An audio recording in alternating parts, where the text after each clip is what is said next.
dhex joognaa qaybta galmudug waxaanu ka nimid qaybta kale ee Puntland waxaan u sheegaynaa cid kasta oo gaalkacyo ka maqan inay gaalkacyo tahay magaalo amniya magaalo waxa weeye xilligan joogna labada dhanba xilliga doontid ay shaah ka cabi kartid hadda waxaan joogaa qaybtan kugu sheegay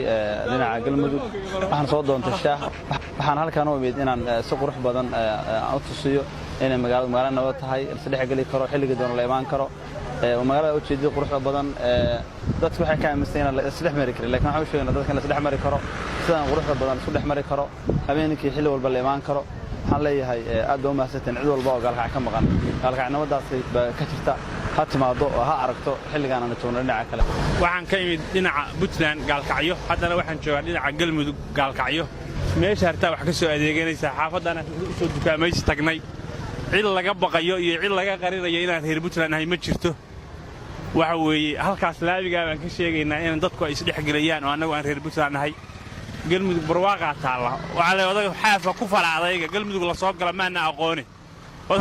odaga xaafa waxa ka shaqeeya u maleynaya laabiyada iyo barwaaqada waa mid taayada wax qurux badan tahay waxa la rabaa saaf ku sii wadaan odaga xaafana ka ducaysataan waxa weeye aad iyo aad baan ugu faraxsanahay aniga asxaabtayda inaan caawi ka dukaamaysanayno dhinaca galmudug gaalkacyo inta dadku xaggan joogana saas kale xagga u aadaan